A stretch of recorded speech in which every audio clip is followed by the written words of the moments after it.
Praise check. Magandang umaga po sa inyong lahat. Salamat sa choir sa magandang awit ng How Great Thou Art medley. Sa kabila ng konting technical difficulty, ay hindi nagbabago ang kadakilaan ng ating pong Panginoong Diyos. Medyo mabilis lumipas ang 2 linggo. Nandito na kagad kami. Baka hindi nyo napansin, sa mga 2 linggong nagbakasyon, na wala dito, nagbakasyon po kami sa loob ng 2 linggo. Ito ay nagpapatunay na napakabilis ng panahon. Maganda yung ipinasa sa akin na ng aking asawa. Siya yung nagpasa sa akin ito . Ang bilis ng panahon, dati kinakanta ko lang ang paa, tuhod, balikat, ulo. Ngayon, pinapahilot ko na. Sabihin natin sa katabi po natin, nakaka-relate ka, no? Lalo na yung mga amoy efficacent oil, baka amoy efficacent oil, mga ganyan, or yung mga amoy salompas, katingko, parang yun yung pabango niya. Nakaka-relate yan. Sa mga 40 naman pababa, medyo hindi nyo pa nararamdaman po yan. Alam ko, hindi nyo pa nararamdaman po yan. Pero wait lang, darating din kayo dyan, mga kapatid. Pero sa totoo lang po, hindi ko naman masyadong na-miss ang FCC. Ang dahilan nito, tuwing Sabado, pinapanood ko ang live stream. Tayo po ay naka-live stream, mga kapatid. So, ispasa po ninyo ang link sa inyong mga kakilala, sa inyong mga kamag-anak na dito kayo dumadalo sa Filipino Christian Church, isang evangelical na church at nangangaral na salita ng Panginoon para maging kampante naman yung ating mga kaibigan at yung ating mga mahal sa buhay na nasa Pilipinas. Dumating ako, ito ang balita. Ang balita, mga kapatid, ay UAE endures final wave summer heat with Wagkrat al-Mirsam lasting until August 10. So, ibig sabihin, yung nararamdaman natin ngayon, hindi pa peak yan. Pataas pa ng pataas yan hanggang August 10. Sabi, patuloy na nararanasan ang matinding init sa UAE habang nasa huling yugto na tayo ng tag-araw, ang Wagkrat al-Mirsam, na tatagal hanggang August 10. Kakilala bilang Cold of Summer. Ito ang pinakamainit na bahagi ng taon ayon sa kanilang experts ng Emirates Astronomy Society. So, dalangin lang natin na matagalan po natin ang mga init dito, lalo tigit sa lahat yung mga nagtatrabaho po sa labas. Pero meron isang bagay na gagarantihan ko kayo, mainit dito mga kapatid, pero mas mainit sa impyerno. So sabihin natin sa atin pong nasa kanan, hindi ka papunta ron. Hindi ka pupunta ron mga kapatid. Baka magselos naman yung nasa kaliwa. Sabihin mo rin sa nasa kaliwa. Baka sabihin mo sa kanan lang. So sa kaliwa, sabihin din po natin, hindi po tayo papunta ron.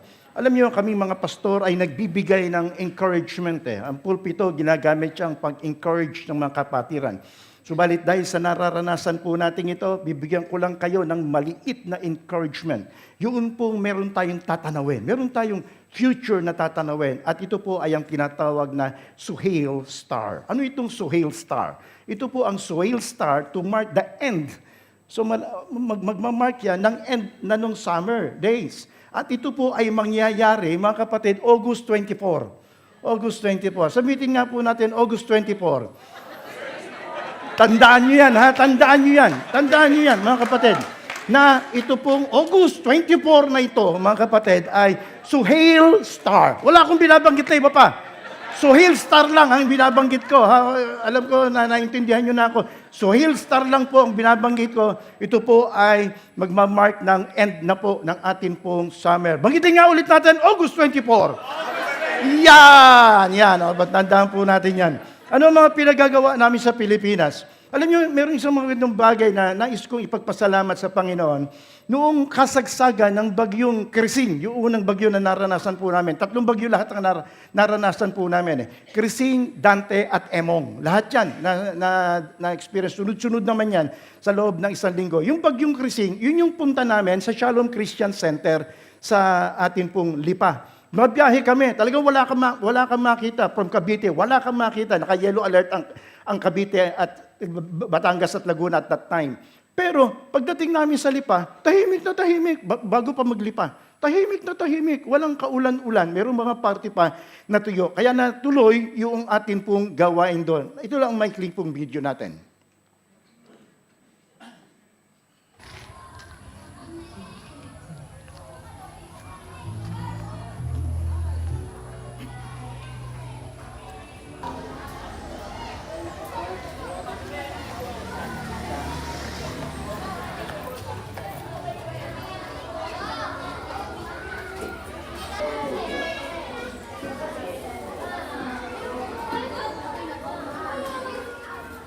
Ulo pa, sandali lang. Mahina kalaban. Just wait po.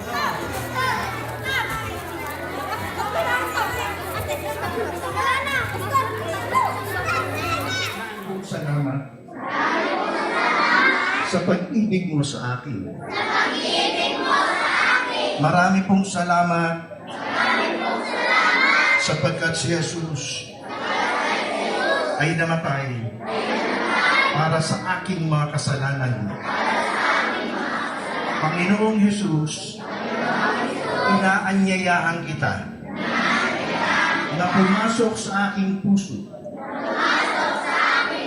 at sinasampalatayanan na ikaw ang aking tagapagligtas. Isinusuko ko at tinatalikuran ang lahat ng aking mga kasalanan. At ikaw na po, Panginoon, ang maghari sa aking buhay. Marami pong salamat sapagkat ako ngayon ay anak mo. Sa pangalan ni Jesus. Amen. Kasabay po ng Friends Day po natin dito ay Friends Day din natin sa Shalom Christian Center. Mahigit 100 ang tumanggap sa Panginoon. Palakpakan po natin ang Panginoon. Praise God. Bata at matanda, yung kanilang magulang ay tumanggap sa atin pong Panginoon. Okay, magpapatuloy po tayo sa atin pong pag-aaral. Konti na lamang po ang lesson po natin dito. Seek, pursue, conquer for Christ, a study in the life and ministry of Paul. Magpapatuloy din naman po ang ating pong mga paunawa. Nagagamit po tayo ng AI-generated videos o for illustration purposes lang naman at upang mas malalim pa nating maunawaan ang nais nating gustong i-communicate. Nandito na po tayo, nasa lesson 5 noong ako po ay umalis, ang tinalakay po natin. Kaya ako nilagyan ng konting yellow yan. Gusto ko lang i-share isang bagay sa aeroplano. Nung kami po ay sa crossing barriers. Pagbaba po namin, merong isang kapatiran na nag-approach sa akin, nakasabay ko na bumiyahe sa aeroplano. So, hindi ko nababanggitan na si Precious Flores. Baka sabihin, chinichismis ko siya. Sabi gano'n ni Precious, Pastor, yung katabi ko, Kapampangan, noong malaman ko na siya ay Kapampangan, naalala ko yung sermon ninyo, barriers. Naku, sabi niya, walang ka-barriers to dahil parehas kami ng lengguwahe. Sinera niya yung kanyang katabi. Bago bumababa sa aeroplano, mga kapatid, na born again yung tao. Palakpakan natin si Lord. Praise God. So, in-apply niya kaagad yung pag-aaral na kanyang natutunan. Ang gusto kong tingnan natin ay seeking the lost, a heart for the harvest. Kung inyong titingnan, kung inyong babalik-aralan po natin, ito yung time na pinagbawalan si Apostol Pablo nung sila ay nasa Miletus. Pinagbawalan si Apostol Pablo ni Agabus, ni Prophet Agabus. Sabing gano'n ni Prophet Agabus, huwag kang pumunta sa Jerusalem sapagkat ikaw ay itatanikala, ikaw ay mabibilanggo at ikaw ay ikukulong. Sabi ni Apostol Pablo, ano problema kung ikulong man nila ako? Kung kaya ito yung kanyang sinabi sa Acts chapter 20 verse 24. Pagsalaytayin natin po si Apostol Pablo. But I do not consider my life of any account as dear to myself, so that I may finish my course in the ministry which I received from the Lord Jesus, to testify solemnly of the gospel of the grace of God. So, sabi ni Apostol Pablo, baliwala sa akin, kung ano man ang nangyari. Kung mabilanggo man ako, so be it. Actually, mga kapatid, hindi lamang siya isang beses na bilanggo. Pakikita ko po sa inyo mamaya yan. Napakahirap kayang mabilanggo. Napakahirap kayang maging alipin. Sabihin natin, ito yung mga dahilan kung bakit napakahirap na isang mabilanggo. Hindi lamang loss of liberty. Stigma po yan. Sasabihin ganun sa atin, uy, galing sa ano yan? Galing sa loob yan. Napakahirap humanap ng trabaho. Napakarami, mga kapatid. Pero si Apostol Pablo, mga kapatid, ay naging prisoner. Naging alipin po siya. Siya po ay nabilanggo. Baliwala sa kanya ang kanya pong pagkakabilanggo. So ang pag-aaralan po natin, Prisoner for Christ. Paul's Unshaken Faith. 6 na chapter po ang kukunin po natin. Mula sa chapter 21 hanggang sa chapter 26. Merong apat na pagkabilanggo si Apostol Pablo. Yung pong kukunin po natin ngayon ay second, from Jerusalem to Caesarea. 2 years po siyang nabilanggo. Isipin ninyo, si Apostol Pablo, siguro sa atin, sa isang pagkabilanggo, ayaw na nating maulit-uli. Pero si Apostol Pablo, walang problema. Walang problema. Ito po ang, sa Biblia, meron kami mga tinatawag na explicitly na nakasulat. Nakasulat talaga na siya ay nabilanggo. Walang problema po yan. Pero meron pang implied. Meron pang tinatawag kami mga implied. Ibig sabihin, hindi mismo sinasabi, pero implied na siya ay nakabilanggo din. Ang nakikita po natin, mga 6 hanggang 7. 6 hanggang 7 beses nabilanggo si Apostol Pablo dahil sa pangangaral ng salita ng atin pong Panginoong Diyos. Ito po ay sa Jerusalem and Caesarea sa loob ng 2 taon. Ang titingnan po natin ngayon, ang pinaka-central thought ng atin pong pag-aaral, sa buong ating pong pag-aaral ngayon, no matter the pressure, shame, or uncertainty we may face, may we choose to walk with unshaken faith, unashamed of the gospel, and fully committed to God's purpose. Ang tagline po natin, captured by Christ, driven by His purpose. Magagawa mo lang, si Apostol Pablo, nagawa niya lang na matagalan niya ang 4 na pagkakabilanggo. Bakit? Sapagkat na-captured muna siya ng ating Panginoong Diyos. Na-captured muna siya ni Jesus Christ sa daang Damascus, mga kapatid. So ganun din, naintindihan niya na ngayon, naunawaan niya na ngayon. So tinitingnan niya ngayon yung prison na hindi negative to. Tinitingnan niya ngayon, platform ko to para ipangaral na salita ng Diyos. Mga kapatid, sasabihin ko po sa inyo, kapag po naisuko nating lahat, katulad ni Apostol Pablo, na-captured tayo ng ating Panginoong Yesus, mga kapatid, sa lahat ng areas ng ating pong buhay, sasabihin ko sa inyo, mayroong tayong panibagong perspective na makikita anuman ang negatibong dumating sa buhay po natin. Kapag ka na-captured niya ang finances mo, kapag ka na-captured niya ang health mo, kapag ka na-captured niya, mga kapatid, ang mga plans mo, makikita mo, hindi ka magtatampo sa kanya. Kung nagkaroon man ng problema, nagkaroon man ng challenge, alam mo na mayroong wino-work out ang ating Panginoon, na mayroong ginagawa, na mayroong lamang gustong i-reveal sa iyo ang ating Panginoon. So si Apostol Pablo, naging prisoner of Christ muna siya bago siya naging prisoner for Christ. Naging alipin muna siya ng ating Panginoong Jesucristo sa daang Damascus. At pagkatapos, siya ngayon ay nakasurrender ang kanyang buong buhay sa atin pong Panginoon. Meron po tayong 3 na atin pong titignan sa atin pong pag-aaral. Prisoner but not alone, prisoner but not ashamed, prisoner but not aimless. Tingnan po muna natin ang una. Sabihin nga po natin, prisoner but not alone. Hindi siya nag-iisa. Sa panahon ng siya ay nakakulong, sa panahon ng siya ay nandoon sa Caesarea, sa panahon ng siya ay nandoon sa Jerusalem, hindi siya nag-iisa. Persecution does not mean abandonment of mission. Normally, kapag ikaw ay nakakulong, ano ang dahilan? Ba't nakulong ka? Halimbawa, sabihin natin pardon the illustration, medyo baka makarelate yung iba sa atin, pero wala naman tayong tinutukoy. Halimbawa, bakit ka nakulong? Ay, dahil sa credit card.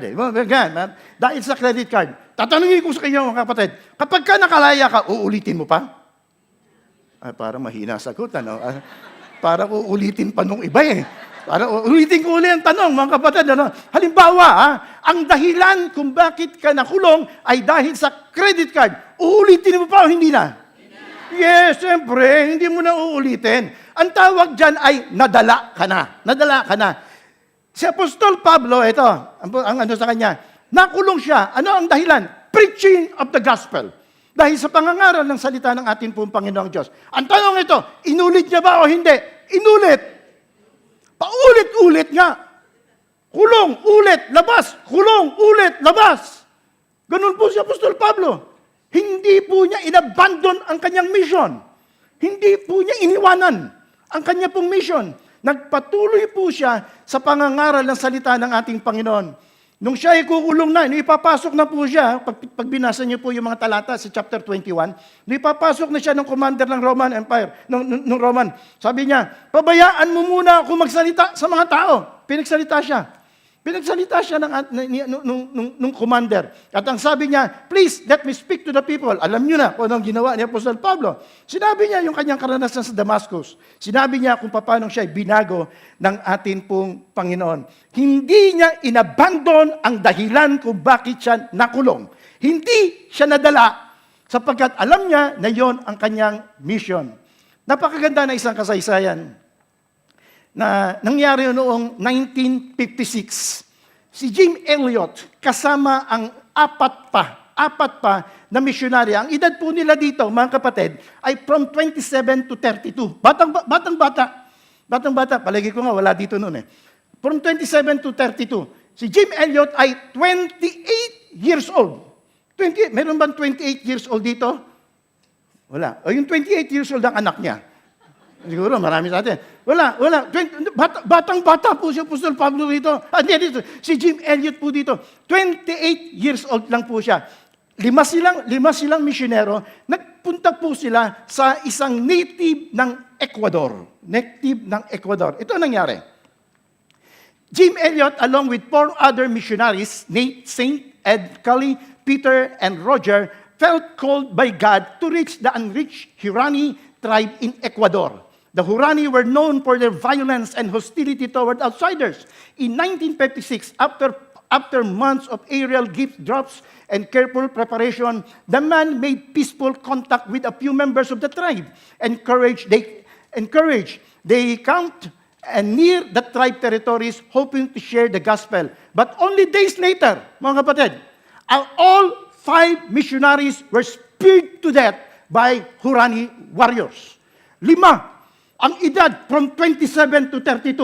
Nagbibigay ng pagkain sa mga tribo. Nagdadala ng pagkain sa mga tribo. Nandun para ipangaral ng salita ng ating Panginoon. Pinatay po lahat yan. Pinatay pong lahat yan. Sabay-sabay. Sa isang gabi lang. Tanong ko sa inyo ito. Babalik ka pa o hindi na? Siyempre, patay na eh. Ang tanong ko sa inyo mga kapatid ito. Magpapatuloy ka pa sa mission? Hindi na. Bakit? Grabe yung experience mo. Pero alam niyo po ba, hindi dito natapos ang storya. Ito nagpatuloy. Incredibly, the story didn't end with their deaths. Jim Widows, yung asawa ni Jim Elliot, Elizabeth Elliot, and Nate Saint's sister, Rachel Saint, later went back to live among the Hurani. Their love, forgiveness, the message of Jesus eventually led to the conversion of many tribes members, including some of their very men who had killed their loved ones. One of the killers, Min Kaye, later became Christian and even traveled, naging missionary, mga kapatid. Yung isa sa pumatay kay Jim Elliot. Tingnan niyo kilos ng Diyos. Tingnan niyo kilos ng ating Panginoon. Yung persecutor nila, katulad ni Apostol Pablo. Yung persecutor siya. Pinipersecute niya ang Christian pagkatapos naging preacher siya. Hindi po natatapos ang gospel kapag po nagkaroon ng persecution. As a matter of fact, mga kapatid, lalo pang lumalaganap ang salita ng ating pong Panginoong Diyos. Nakita po natin ang commitment. Ano ang dahilan kung bakit nangyari po ito? Captured by Christ, sapagkat sila ay nakaptured muna ng ating Panginoong Yesus. Kaya nagagawa po niya ang lahat ng ito. Kaya nga sabi ni Apostol Pablo sa Philippians, lahat na sa experience niya, samantalang siya ay nakakulong, mga kapatid, ito yung naging result eh. Sabi niya rito, nung siya ay nakakulong, hindi nagbigay ng ano to sa kanila. Hindi nagbigay ito nung tinatawag natin pagtigil, abandonment of their mission. Kundi, and because of my chains, most of the brothers and sisters have become confident in the Lord and dare all the more to proclaim the gospel without fear. Sabi ni Apostol Pablo, mas lalo pa, yung mga kapatiran niya eh. Nung malamang nakakulong ako, mas lalo pang lumakas ang loob at lalo pang nangaral ng salita ng ating Panginoon. Ayaw niyo maniwala, pagsalitain natin uli si Apostol Pablo. But I want you to know, brethren, that the things which happened to me have actually turned out for the furtherance of the gospel, so that it has become evident to the whole palace guard and to all the rest that my chains are in Christ. And most of the brethren in the Lord, having become confident by my chains, are much more bold to speak the word without fear. Para lalo pa po nating maintindihan, pagtagalugin naman natin si Pablo. Ibig kong malaman ninyo, mga kapatid, na ang nangyari sa akin ay nakatulong ng malaki sa ikalalaganap ng magandang balita. Nalaman ng mga bantay sa palasyo at ng iba pang naririto na ako'y nabilanggo dahil sa pagiging tagasunod ni Kristo. At ang karamihan sa mga kapatid ay lalong tumibay sa kanilang pananalig sa Panginoon dahil sa aking pagkabilanggo. Hindi lamang yun, lalo pang lumakas ang kanilang loob na ipangaral ang salita ng Diyos. Makita po natin, mga kapatid, na hindi kayang patigilin ng anumang mga bagay ang salita ng ating Panginoon. Hindi po kaya ibilanggo ang Word of God, kundi ito po ay magpapatuloy. At si Apostol Pablo, dahil sa kanyang commitment, hindi niya inabandon ang kanyang mission despite of the persecution. Tingnan po natin ang pangalawa. God's presence in prison.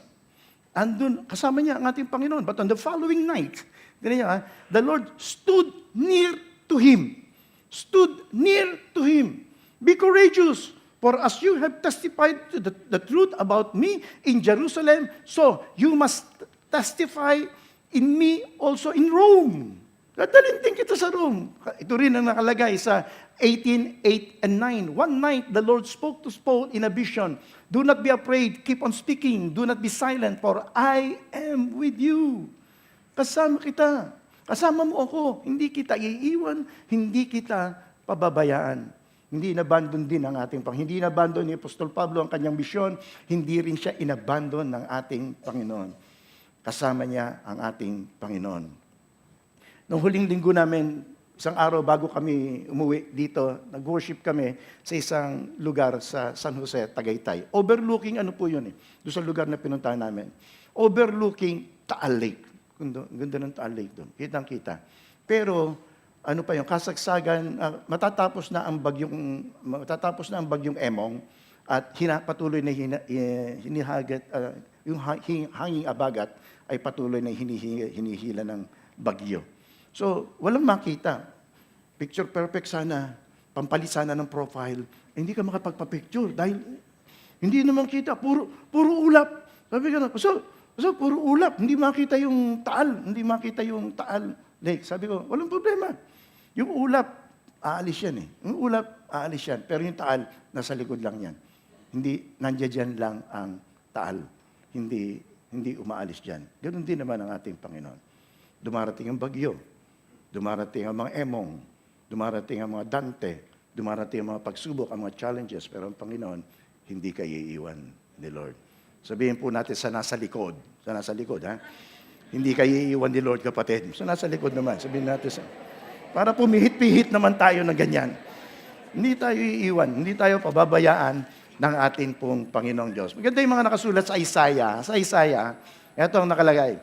Do not fear, for I am with you. Do not be ashamed, for I am your God. Meron pa isang maganda. When you pass, ito, wag nyo naman sasadyain, ha? Kasi meron iba sinasadya eh. When you pass through the waters, I will be with you. And when you pass through the rivers, they will not sweep you over. When you walk through the fire, you will not be burned. The flames will not set you ablaze. Kung dumaan ka man sa mga pagsubok na ina-allowed ka ng ating Panginoon. Tulad ni Apostol Pablo, ina-allowed siya, nandun ang presence, nandun ang presensya ng ating pong Panginoong Diyos. Hindi niya tayo iiwan, hindi niya tayo pababayaan. Ganun din naman ang sinabi niya sa kanyang mga alagad. Ipangaral niyo ang salita ng Diyos at ako ay nasa inyo hanggang sa katapusan ng sanlibutan. Tingnan po natin ang pangalawa. Una, nakita po natin a prisoner but not alone. Pangalawa, makikita po natin ngayon, prisoner but not ashamed. Pagka preso ka, ewan ko kung meron po bang naging sa Friday kasi meron dalawang nagtaas ng kamay. Meron po bang nabilanggo dito? Meron mo na preso dito? Meron. Okay. So, hindi na natin babanggitin kung ano yung dahilan. Pero, parang hindi ka proud, ano? Parang hindi ka proud. Parang kakahiya kung bakit ka nabilanggo, kung bakit ka naging preso. Lalo tigit sa lahat kapag hindi maganda yung dahilan kung bakit ka naging preso. Kung ikaw ay biktima, medyo proud ka pa kapag ikaw ay biktima, napagbintangan ka lang. Pero si Apostol Pablo, gano'n injustice naman talaga ang nangyari kay Apostol Pablo. Pero hindi po siya nahiya. Hindi niya ikinahiya ang dahilan kung bakit siya naging alipin, kung bakit siya naging preso. At pag tinanong nga kung bakit ka naging preso, abay, opportunity na yon. Pagkakataon niya na yon para ipangaral ang salita ng atin pong Panginoon.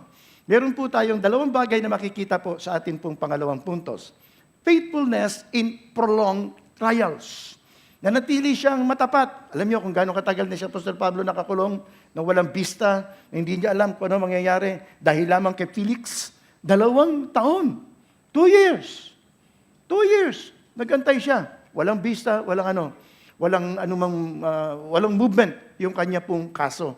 Ang dahilan gusto siyang naghihingi siya ng bribe. Ng iba nanghihingi ng bribe si Felix. Kaya Apostol Pablo wala nang iba-bribe yan. Hindi naman nagba-bribe yan dahil pastor yan. Mga pastor kasi hindi po nagba-bribe yan. Alam niyo ba? Alam niyo po ba na hindi po nagba-bribe? Pagka ikaw ay na-born again. Ito, segue lang na konti. Pagka ikaw ay na-born again, ay nagbabago yan. Maraming pagbabago na nangyayari sa buhay ng isang tao. Tulad halimbawa ng isang, nagkwento lang naman, hindi ko alam kung gaano katotoo. Hindi ko lang alam kung gaano katotoo. Baka may mga kamag-anak kayo, naka-live stream po tayo. May mga police, traffic enforcer. Mga traffic enforcer. Pagkatapos may nahuli pastor. Tapos sabi gano'n, baka naman mapag-uusapan natin yan. Sabi ng pastor, pastor kayo, magbabribe kayo. Hindi naman hindi, baka meron lang inipit ng konti sa lisensya. So, born again po ako. Sabi nung traffic enforcer, hindi na po ako tumatanggap ng bribe. Praise God. Pagkatapos may kinuha yung traffic enforcer na sobre. Pagkatapos binigay doon sa pastor. Sabi, Pastor, pakilagay niyo po sa sobre at ilagay niyo love gift. Pwede na po yan. Ilagay niyo po love gift. Pwede naman gawa ng paraan lahat. Hindi po ako nagtutunan. Konting segue lang po. Konting segue lang po yan. Tingnan mo na, bakit ko ba nasabi yan? Faithfulness in prolonged trials. Ibig sabihin natin, bagamat mahaba, bagamat matagal ang panahon, ay hindi po nagko-compromise si Apostol Pablo. Nananatili siya sa kanyang integridad bilang anak ng atin pong Panginoong Diyos. Ito, delays do not mean denials. Even when justice is slow, God still working. Dahil merong mga inaantay pa tayo na pinagpe-pray pa natin, na nais ng ating Panginoong Diyos, na nais nating hingin sa ating pong Panginoon. Pero hindi common na dedelayan ay sabihin natin, dinidinay na sa atin ng ating Panginoon. Ilustrasyon ko kahapon, ulitin ko lang ulit ngayon, pag umu-order ka sa isang restaurant. Pag umu-order ka sa restaurant, minsan, nauna kang umorder, merong nauna, sineserve. Merong nahuli sa'yo, sineserve na. Na-experience mo ba yun? Meron kang in-order, pagkatapos, yung sa'yo, bakit ang tagal? Nauna pa yung isa na nahuli siyang order. Kasi daw pala, ganito yan, may nagpaliwanag sa aking shop. Pastor, kasi yung order nila, mabilis lang iluto yun. Karaniwan lang yun. Madalian lang yun. Alam ng mga nagtatrabaho sa F&B yan. Meron mga pagkain na napakadali. Napakadali. Serve ka kagad. Pero meron ay matagal talaga i-prepare. Special. So hindi ibig sabihin ay dinidinay na ng Panginoong Diyos yung request mo. Kung hindi, pinaghahandaan ng something special. At pagkakalob ito ng ating Panginoon. Kaya gusto ko lang i-encourage ngayon yung mga singles na nandirito. Magantay lang tayo. Mag-wait lang tayo. Meron ba mga singles na nandirito? Marami. Nawala na dahil lagi sila nagiging ilustrasyon. Encouragement ko lang sa mga singles na nandirito, magantay-antay lang tayo, ipapanganak din ang forever mo. Pinaghahandaan. Ang problema lang, kung 40 ka na ngayon, 21 yung, magiging 21 pa, medyo ugod na po tayo. Pero ang point lang natin ay, ang Panginoong Diyos ay hindi po nakakalimot sa mga bagay na gusto niya ipagkaloob sa atin kapag ito ay makakabuti po sa atin. Sabi sa James, count it all joy when you face trials, for testing produces perseverance. Merong wino-workout na character sa atin ng ating Panginoon. Endurance, character, and hope. Yan ang po natin ang una, nakita natin, faithfulness in prolonged trials. Ito naman, boldness before authorities. Ito yung nakita ko kay Apostol Pablo. Boldness before authorities. Tingnan nyo to, anim na defense ang ginawa ni Apostol Pablo mula chapter 21 hanggang chapter 26. Nagsimula sa mga tao.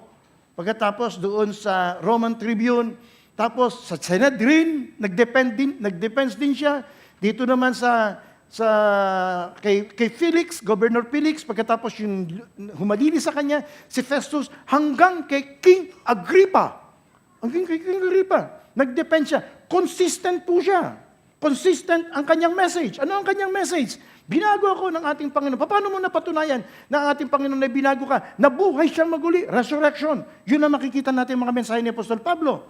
Kung ano yung experience niya, kung ano yung naranasan niya, mga kapatid, yun ang kanyang binabahagi. Yun ang kanya pong sineshare. Hindi naman ibig sabihin na tayo po ay kinakailangan pa mag-graduate ng mga Bible school, o ano pa man, maging marunong ka. No, hindi ho. Para si Apostol Pablo, sabihin mo lang kung ano naranasan mo kay Jesus Christ. Sabihin mo lang, i-share mo lang, kahit sino ang kaharap mo. Si Apostol Pablo, kahit sino ang kaharap. Wala pong sinisino. Kahit sino ang kaharap niya, kahit ano po yung dahilan, kung ano yung sitwasyon, kung ano man pagkakataon, binabahagi po niya ang kanyang karanasan at binabahagi niya ang mabuting balita ng kaligtasan. Boldness before authorities. Ito yung makita natin sa iba't ibang mga sulat sa Matthew, nasa sermon notes po natin yan, hindi ko na po babasahin yan. Pero ang nais ko lamang encourage ang bawat isa po sa inyo, once na natuto po tayo mag-share ng salita at magbahagi, maging passion po natin ang pagbabahagi ng ating karanasan at ng ating naranasan sa ating pong Panginoong Hesus. Kasama natin ang Panginoon, hindi tayo iwanan, hindi po niya tayo pababayaan. Nakita po natin, prisoner but not alone. Pangalawa, prisoner but not ashamed. Tingnan naman po natin ang pangatlo, prisoner but not aimless. Hindi ibig sabihin nang siya ay naging preso ay wala ng purpose ang kanyang buhay. Actually, nagpantulo. Ito talaga yung purpose niya. Ito talaga yung nakatulong sa kanya para magampanan niya kung ano yung nakasulat sa Acts chapter 9. Kasi sa Acts chapter 9, sinabi ng ating Panginoong Hesukristo kay Ananias, gagamitin ko siya, magiging witness ko siya hanggang sa hari makakarating siya para ibahagi ang kanya pong karanasan. Power of personal testimony. Sabay-sabay nga po natin basahin. 1, 2, ready, read.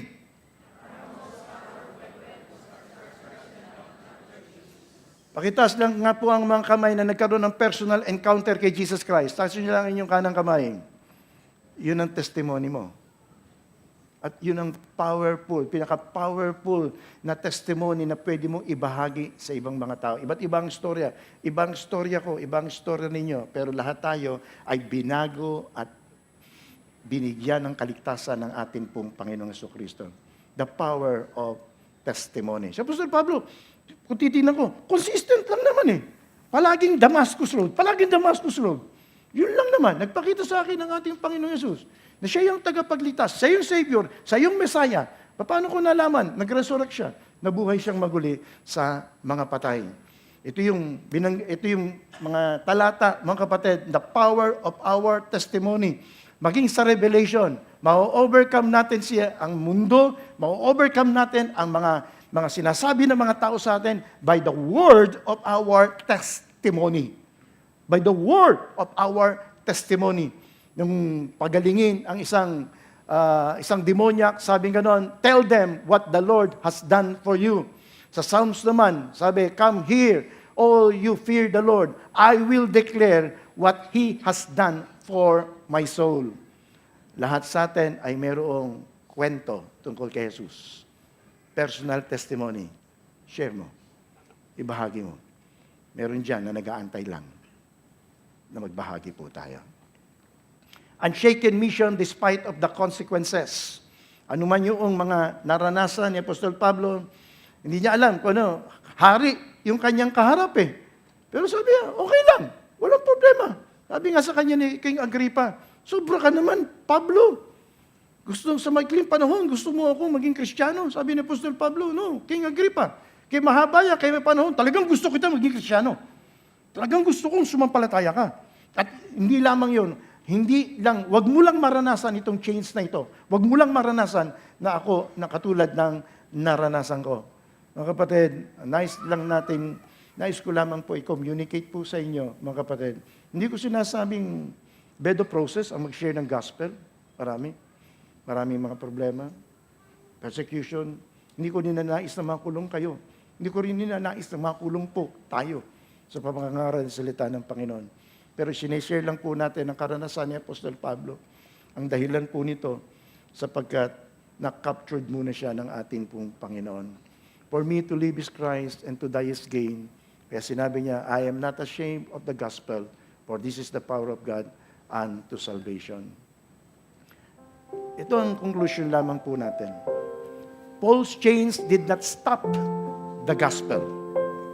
Hindi mo pwedeng ikulong ang gospel.